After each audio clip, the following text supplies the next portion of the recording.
Salut cher ami. Alors, en ce moment, je suis dans un centre thermal, pas loin de Fès, au Maroc. Donc, je suis venu accompagner ma mère pour une cure. Euh, donc voilà, là, je viens de sortir de la douche et je voulais te parler d'un truc une sorte de problème, entre guillemets, qui influence beaucoup d'aspects dans, de ma vie. C'est-à-dire surtout les relations sociales, enfin les relations amicales, les relations amoureuses, et donc qui influence beaucoup aussi mon état intérieur. Peut-être que tu le sais déjà, mais en fait j'ai commencé à parler à l'âge de 5 ans. J'ai eu un retard de langage, on ne sait pas à quoi c'est dû. Et en fait, avec le recul, je me dis peut-être que j'ai une forme subtile, enfin une forme d'autisme. J'ai pas eu de diagnostic clair et précis, donc je peux pas, l'affirmer, on va dire à 100, mais en tout cas, voilà, c'est une possibilité parce que attends, je pose déjà le voilà, le donc voilà, comme ça, c'est mieux. Bon, je suis un peu à contre-jour, mais bon, voilà. Donc donc en fait, j'ai vraiment l'impression d'être en décalage par rapport aux autres. Vraiment, d'être un extraterrestre. J'ai l'impression que les autres sont très différents de moi, que j'arrive pas à les comprendre, que que je suis à part. Je saurais pas te dire pourquoi, mais j'ai vraiment cette sensation-là. Et comme je l'ai dit dans une précédente vidéo, en fait, mon plus gros complexe, c'est comment dire, j'en ai beaucoup des complexes, mais parmi mes plus grands complexes, il y a ce problème d'expression orale. J'ai du mal à m'exprimer à l'oral. Alors, très souvent, je bute sur les mots, je cherche, euh, je cherche mes mots, j'arrive pas à formuler mes phrases de façon fluide, etc. Donc, ça sort très difficilement de ma bouche. Quand je suis là comme ça, face à la caméra, ça va, mais face aux autres, c'est très très compliqué. Et donc, ça m'amène à une forme ouais, de solitude parce que tout ce que j'ai en moi, je peux pas le mettre en mots. Et, et donc il y a ça, il y a aussi mon anxiété sociale. Il y a une certaine fébrilité quand je suis face aux autres. Je ressens un malaise. Je ne sais pas pourquoi. Euh, c'est sûrement dû en fait à mon éducation. Euh, j'étais un enfant battu parce que j'étais hyperactif. Donc j'ai reçu pas mal de coups. J'ai pas reçu l'attention et l'amour dont un enfant a besoin. Donc mon père était absent. Jusqu'à aujourd'hui, il est absent. Il a toujours été absent. Ma mère, ça va, il y avait un peu d'amour de ce côté-là, mais elle était très anxieuse, très envahissante, très contrôlante. Donc elle m'étouffait, quoi. Et, euh, et son anxiété a fini comment dire, s'installer dans ma psyché. Je saurais pas comment t'expliquer, mais voilà, je pense qu'on est beaucoup en fait à internaliser la, la, la voix de nos parents, leur, euh, leur, euh, leurs croyances, etc., leurs phrases, et, euh, et donc voilà, il y a ce problème d'expressivité, il y a ce problème-là d'anxiété, d'anxiété sociale, et il y a d'autres problèmes que je vais pas citer. Mais voilà, déjà l'expressivité, en fait, ça. comment dire, ces deux problèmes-là m'handicapent au niveau personnel et au niveau professionnel. Si j'ai pas de travail aujourd'hui, c'est sûrement à cause de ça. Pourquoi? Parce que je pourrais très bien travailler, mais je n'ai pas envie. Pourquoi? Parce que pour moi, le milieu du travail, c'est un milieu qui est extrêmement intense pour moi, psychiquement. C'est-à-dire que je ressens vraiment beaucoup de peur avant d'aller au travail, il y a beaucoup d'appréhension, et pour moi, il est impossible de nouer de vraies relations. J'y arrive pas. J'y arrive pas. Tout est bloqué là au niveau mental. Donc pour moi, rentrer en relation, ça passe vraiment par des stratégies, etc. Donc comment se, comment bien se comporter, qu'est-ce qu'il faut dire, qu'est-ce qu'il ne faut pas dire, etc., etc. Et cetera. Et je suis pas du tout voilà, dans l'intuition. J'arrive pas à rentrer dans cet état de flow dans lequel auquel on devrait tous accéder en fait, facilement. Mais comme on est traumatisé, on n'y arrive pas. Donc j'ai eu et j'ai jusqu'à aujourd'hui beaucoup de mal à, à me faire des amis. Euh, J'en ai très très peu. J'ai du mal à séduire, à draguer. Il y a aussi beaucoup de honte par rapport à la séduction. Quand une fille me plaît, je fais tout pour le cacher. D'accord? Je réprime aussi mon côté, on va dire, je dirais pas animal, mais plutôt mes pulsions sexuelles. Donc je fais tout pour. Et ça, c'est culturel. Si dans le monde musulman et dans le monde judéo-chrétien, on nous apprend que le corps, que la sexualité, c'est mal, c'est mauvais, et euh, qu'il faut réprimer tout ça. Il faut réprimer ce côté animal. Donc aujourd'hui, j'essaye de, de révéler un peu ce côté-là. T'inquiète, je fais rien de bizarre. Euh, mais voilà, j'essaye par exemple, si une fille me plaît, d'essayer de, de le lui faire comprendre sans le dire explicitement. Euh, mais voilà, du coup, il y a une grande impuissance. Je ressens une grande impuissance de ce côté-là. Je sais pas pour toi, est-ce que tu arrives à nouer des liens facilement? Est-ce que c'est compliqué pour toi? Comment ça se passe? Pour moi, en tout cas, c'est vraiment... ouais, non, c'est compliqué. Mais en même temps, j'apprends à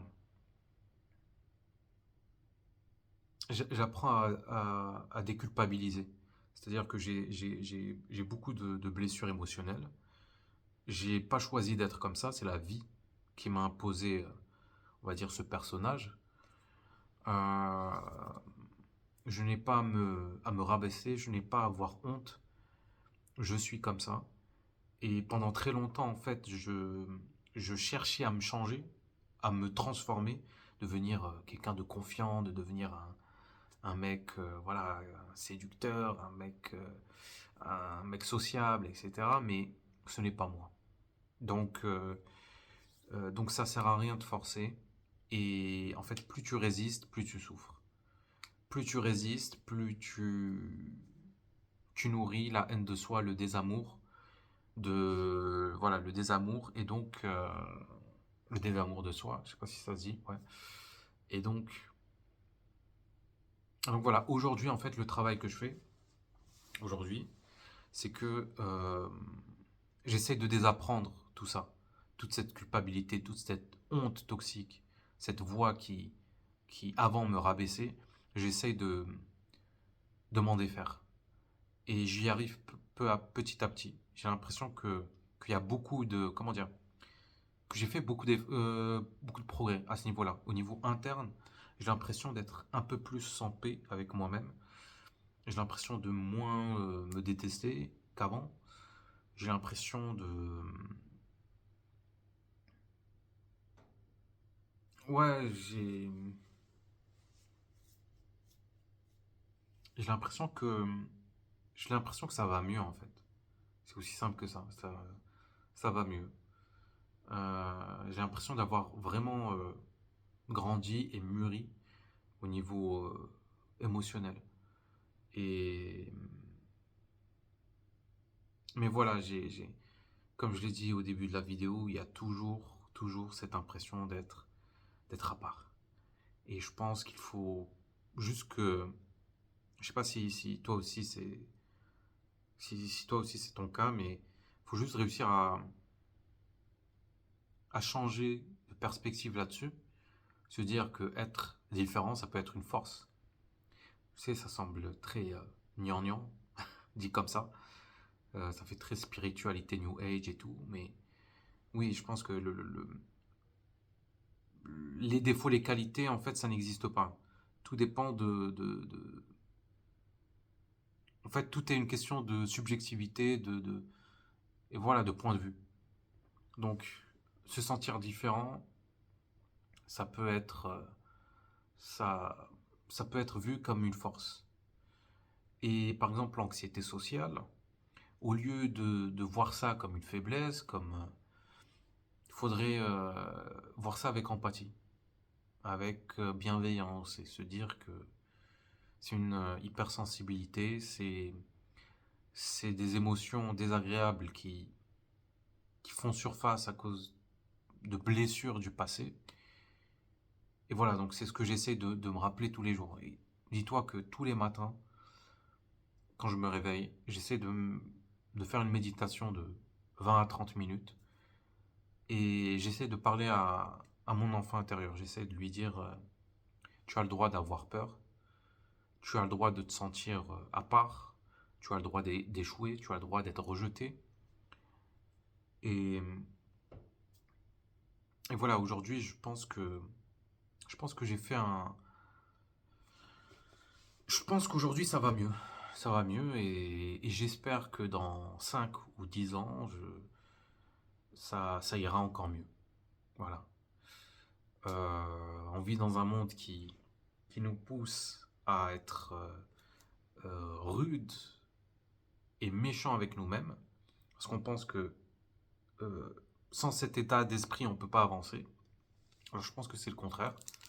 Je pense qu'il faut de la bienveillance et beaucoup de douceur pour pour se permettre d'avancer à son rythme. Et euh, vaut mieux y aller doucement mais sûrement. Voilà. En fait, plus on se presse, plus on se fait du mal, plus on se flagelle,